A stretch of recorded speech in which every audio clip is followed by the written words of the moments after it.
Je suis formidable, cruche, mais formidable. Tels sont les premiers mots choisis par Marianne James, dans la nuit du vendredi 25 au samedi 26 novembre, au moment d'entamer une vidéo diffusée sur Instagram.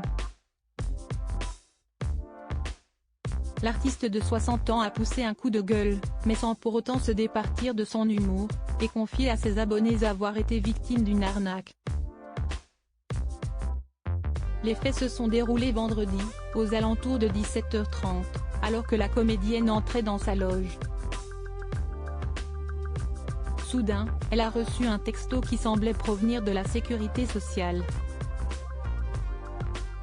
Dans le dit message, il lui était indiqué que sa carte vitale allait prochainement expirer et qu'il lui fallait donc la renouveler. Sans se méfier, elle a cliqué sur le lien qui se trouvait dans le SMS.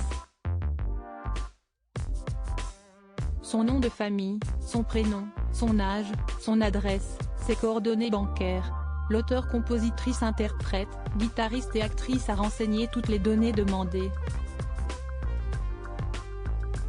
Autant d'informations qui, selon les précisions qui lui étaient faites dans le texto, avaient vocation à permettre à la Poste de lui faire parvenir sa carte vitale. Une arnaque à deux niveaux malheureusement, ce message n'avait rien de vrai, c'était une arnaque.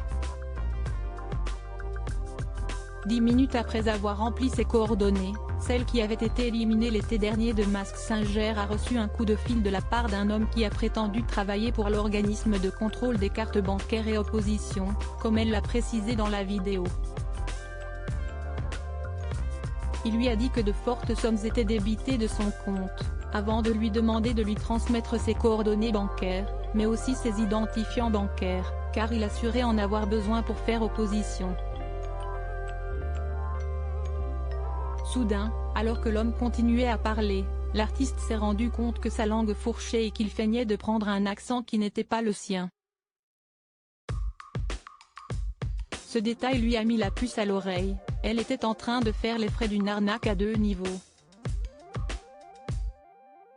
Je lui ai dit, non, je ne vous donne pas mes identifiants bancaires et j'ai tout de suite raccroché, a-t-elle ajouté dans la vidéo, avant de préciser avoir contacté le numéro de sa banque dédiée aux oppositions. Son interlocuteur lui a confirmé qu'elle venait d'être victime d'une courante arnaque. Au moment de terminer sa vidéo, la comédienne a fait une recommandation à ses followers, ne jamais donner ses coordonnées bancaires. Nul doute que la prochaine fois, l'artiste ne tombera pas dans le piège. Article écrit en collaboration avec 6 médias Crédit Photo, Romuald Meynieu.